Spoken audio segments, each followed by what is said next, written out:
Hey guys, it's Billy, and I would like to cordially invite you to join myself and Stugotz and 10-Day Tony and Mikey A and former Bears running back Matt Forte, October 6th at 12 p.m. Central Standard Time, 1 p.m. Eastern Time for a watch-along presented by Smirnoff live from Chicago at Joe's on Weed. You'll see all of the information on a flyer after this, but come join us October 6th in Chicago, Joe's on Weed. And if you're not in Chicago, just go on to the Le Batard Show YouTube. This is all presented by Smirnoff. 21 and older. Enjoy Smirnoff specialty cocktails and giveaways and us live in Chicago as we watch the big one, the Bears and the Panthers, and all the other games that day as well. Okay. See you there. Bye. That's what I was going to say. So I like money like Matt Sluka likes money. Matt Sluka is the UNLV quarterback. Started the best start in school history. The first time they've been ranked in the coaches poll. Everything's great. And then abruptly just said, I'm leaving. I'm not playing. And they said, why? And it's because they made promises to him about NIL money that they did not come with. And I know you guys talked about this. According to their side. Yeah, according to their side. I think it's irrefutable that his agent also dropped the ball here. Yes, and that's the part I wanted to yes and to, because I know you guys talked about this earlier in the week, and like I said, the Sluka side is that, hey, they promised us $100,000, and now they're pretending like they can't come up with it or they didn't promise it or whatever. The school side is, hey, we never made this agreement, an assistant coach may have said something, but he doesn't have the authority to say it. The head coach said, I had no knowledge of this, and as far as I know, we made a deal to pay him $3,000 a month for appearance fees and stuff like that. Now, so the Sluka family is also saying, hey, the reason we came here is because of $100,000. We had offers of up to 4 or 5 times that from several Big Ten schools, but we came here. And which is, maybe not to play right away. He was coming from Holy Cross. So, yes, he was coming from Holy Cross, but he was a sought-after prospect in the transfer portal. He ended up at UNLV. So a lot of that could be bluster, but I don't mean to impede where you're going. Is the 4 or 5 times $100,000 or the 3,000? $100,000. I don't know. That's what he's saying. That's what they're saying. Turned down $500,000 to go play at UNLV. Billy, there's no way. There's no just between us. Well, there is no flatly impossible. No freaking way. The quarterback from Holy Cross was getting offered $500,000 from the Big Ten and decided, nah, I'm good. I'm going to go to UNLV. He likes good weather. Not a thing. He likes good weather. Not a thing. Well, not enough to play. Not a thing. Well, look, you got principles too. But I wanted to add to this story because I think I have some inside information about this story. I know everyone's like, well, college football. Strange bedfellows. But yes, I do. A man of many beats. Because a lot of people are saying strange bedfellows. Yes, between me and college football, right? But I got my eyes on not his NIL deal, but an NIL deal from UNLV. And let me tell you something, guys. I was blown away by how ironclad professional contract language it was. It looked like an NBA uniform player contract. Yeah, these are real contracts. These are they're absolutely. This isn't like some, hey, well, da da da. It's like, whereas the da da da. Part of the issue with Sluka is that there isn't a real paper trail. It's a verbal offer, which is honestly on the fault of the agent. Of the agent, because if you have a client, like if you have an agent, at that point, there's no such thing as verbals. Verbals are like, for me and my boy, or like a personal relationship between two people. It's not. If I have an agent, your whole life is supposed to get everything in writing. You talked about this before, the Joe Smith contract in the NBA that the NBA found out that the Timberwolves signed Joe Smith under the table and they tore it up and they put the Timberwolves in this purgatory. They lost draft picks. It was all started because Joe Smith was promised the money by Glenn Taylor, and Joe Smith's agent was like, I'm worried he might die before. Yeah, and the new ownership won't. Taylor's still around. And Glenn Taylor's still around. So they basically put it in writing, and that was the smoking gun that the NBA found. They found an actual paper trail. But in an NIL standpoint, why would you have a paper trail? But it also made me think about this idea that UNLV, if they are at fault here, if they made this promise or whatever, everyone here is operating with some old world rules, right? The old world was like, hey, kid, come play here. Thieves. Yeah, and here's a bag full of money and da-da-da. And now it is so organized that, like, you can't play by those old rules anymore because they don't matter. I think it speaks to number one, UNLV doesn't have its house in order, because if you have a good, strong collective, things like this never make it out to the public sphere. Even there are disagreements sometimes. Maybe there's wink and a nod bonus structures that aren't adhered to in writing. It is your job as a collective to make sure this doesn't happen. Look at just a spotlight on Miami, given the John Ruiz stuff. If Miami can't afford to slip up because the entire nation would seize on it. If Miami had what happened to FSU before the Orange Bowl game, where you have players essentially holding their teams hostage saying, I'm not taking that field unless this stuff gets corrected, it signals like a really dysfunctional collective. And that's what we have here, but also we have an agent that, to me, very clearly failed his client. And all of this is going to be used by people to push their agenda. I already know what's going to happen on College game day. We're going to be sermonized by Nick Saban with a bunch of nodding heads and say, this is all bad. And everybody in the audience is going to agree, because ultimately... No, they're not. They're just drunk. Sports fans are just... I think they're going to agree in that what happened to UNLV and its fan base and that team is super unfortunate. According to the ESPN CFP analytics, they had a 23% chance to make the expanded college football playoff field. This was a special season brewing for UNLV. Ultimately, fans, that team, you're ripping away their feel-good because people couldn't get their house in order. And people are going to use this to say NIL is bad. That's not what happened here. Brett McMurphy has an update to this story. Yes. Which is that the CEO of a familiar name to us, Circa, Circa Sports, yes, Derek Stevens, has reached out to UNLV offering to pay $100,000 to keep Sluka at UNLV and their playoff hopes alive. Shout out to Derek Stevens. Shout out to Circa. Great company. Great place. Why do I sound like Trump? But I want to go back one of those. I want to go back to what Mike said. Mike, I think you're incorrect here in the sense that there's a disagreement, right? The family is pretty adamant. You promises $100,000.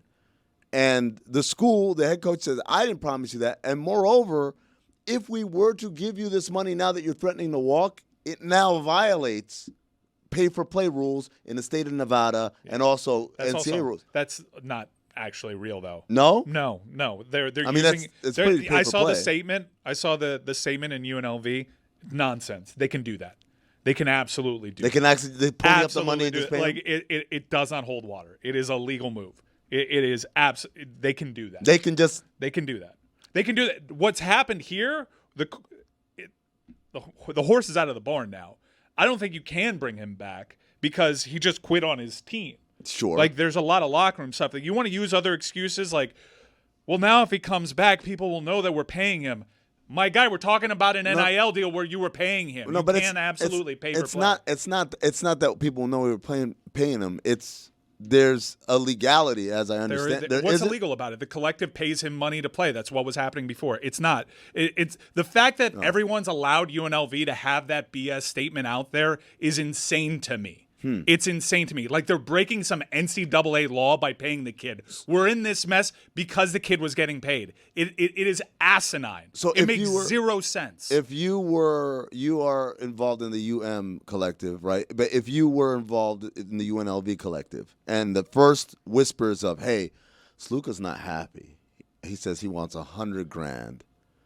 You would do what? Well, thankfully, Miami's collective hasn't run into an issue where, like, hey, this person told us this. That's why I didn't say Miami. I said you're a part of UNLV now. You're Mike Ryan from Vegas, from Florida. These are very difficult things to clean up after the fact. Right. Now, but I'm just saying, like, you're saying that they messed up. They dropped the ball. Like, I'm saying, let's role play. I'm not. I'm the guy from the staff. I just came up and said, guys, well, let me get into care. Guys, I got bad news. Sluka says, if we don't come up with $100,000, he's walking. Mm-hmm. there's a dangerous precedent that you set because it's kind of like what happened with FSU, and you see how their following season went. It signals bad leadership. This is not a cop-out. I'm going to do this scenario. Yes. But what you do is you're proactive with it. You make sure let's all be in the moment. Let's be in the moment. All right. But there's a wayward coach that's not on message, allegedly. And that should just flatly can't happen. Tony, you'll be the assistant coach. All right. So we already know the head of Circa is coming to the table. So it's not like this money doesn't Well, the head of exist. Circa is coming now. I'm just saying, again, we're going back before. This is not public. Yeah. Nobody knows. I'm the guy on the staff. So I'm saddled with this mess, and I can't fix it on the front end by making sure that our culture and everything is tight and our operations are good and every kid is getting Tony paid. did it. I mean, Tony, did you tell the kid you were going to give him $100,000? I told him that we had the funds available eventually to get him that money. This I didn't never run goes it to public. you guys though. What you tell your collective, you tell your team, you tell your coaching staff. Let's say I found out about this on Sunday. This never goes public because there's no going back from that IG tile of Sluka saying I'm going to get a red shirt now. There's no going back to that because he's that hasn't happened yet, Coach Mike. No. I know, but we're still. I know. So what I'm telling you is that this doesn't get public. Okay, so what do we do? We go to our biggest wigs inside of our collective. We tell them the situation. We say this is a situation that can never happen again. There's a disagreement as to what the deal points were, and you find out who's willing to step up to the table. If no one is, then you do the risk analysis on, all right, are we just going to let them walk and be a national punchline? Do we go into our own pockets and make an exception here and make sure that this doesn't spread throughout the team so we don't have a situation where other players start leveraging this stuff? You mobilize quickly in a panic. You go after your top dogs inside of your collective and you say, this is an issue that, yes, it's costing you more money now, but this can really spiral out of control and cost us more in the long run. Coach, I got a list of our biggest wigs. Okay. Got Chris Angel. Right. I got Carrot Top. Mind freak. We might need a little bit more. Janine, can you get me Derek Stevens? Coach, that's the biggest wig. I think. Do you want to go all the way to the top, or do you want to work your way up? We have a 23% chance to make the CFP. Do you want this or not? We're having the best season of our lives. We're the running Reds. I got Flava Flav. And honestly, this makes us feel like the 90s with our basketball program. Admit it. This is kind of fun. It is. But I'm not going to talk to him. You talk to him. Well, I think I could talk to him, but guys, I'm really worried that Sluka's going to run his big mouth back in the locker room and say, "Hey, guess who's $100,000 richer, boys?" What happens? Can't have that. What happens if we get deeper into the season and then he stops again and he says, "That's why we make a second contract with the non-disclosure agreement language. That if word gets out on here, we know that we're not the ones. If word spreads, he is in violation, and we can rule that contract null and void." What about Wayne Newton? We can Reach out to Terry Fader Who is that? and his puppet Walter. There you go. Not What Walter, what whatever his about name is. what about Manticore, the tiger? I've got some other big wigs for you. What about William Henry Harrison and Millard Fillmore The and John presidents? Tyler? You mentioned Wayne Newton and big wigs. That's the joke that I thought you were going for. Oh. It's like an actual big wig. Zachary Taylor. Manticore. Winston, that's his puppet. It's just a mess. Penn How about Teller? this? How about this? Guys, here's a plan. We let our starting quarterback, our undefeated starting quarterback, embarrass us publicly. Then we establish a precedent where other players can openly complain about many things and threaten to take their red shirts. And also, we have the school put out an asinine statement that suggests that schools can't have their players paid money to play for them. Let's do that instead and totally ruin this dream season. Ready? Break. It is really bad PR. It's terrible. It's terrible PR. It's terrible. But It's a messy situation. And it's going to be used as the NCAA lobbies for safe harbor status. This is going to be used by a lot of people. See, hey, this stinks. Your team's not going to make the college football playoff now. Why? NIL disagreement. When this goes... It's not like the NCAA is a cure-all here, but they're going to use this. Nick Saban on game day is going to use this. People are going to use this to advance their cause. The cause that I truly think can actually save, if I may try to rescue NIL and solve it, is you need to have an online database because I think this is a transparency issue. You have the ambiguity of things not being in writing. Welcome to DraftKings Crowning Moments. It is a segment in which we like to spotlight winners, and what's better than a winner, especially on an NFL Sunday. Let's put the spotlight on a bettor that placed a $666.66 bet on Amari Cooper to score 2 touchdowns. He did exactly that at plus 1,400, and it paid out $9,999.90. Let's keep the Amari Cooper theme going here, because another bettor put a $1,000 bet on Amari Cooper to score the first touchdown, and he did exactly that at plus 750. It paid out $8,500. Did you guys know Amari Cooper is essentially the same age as Calvin Ridley? Shocking enough as it is, they both went to Alabama, but they never played on the same team together. I hope your mind is blown. I'm going to blow your mind with another take right now. I think Malik Nabers is already the second best wide receiver in the NFL behind Justin Jefferson. Someone out there put $100 on Malik Nabers thinking the exact same way that I do, that this young man is special. And he scored 2 touchdowns at plus 2,000. That paid out at $2,100. Crowning Moments is presented by DraftKings. Submit your winning bets for a chance to be featured. DraftKings, the crown is yours.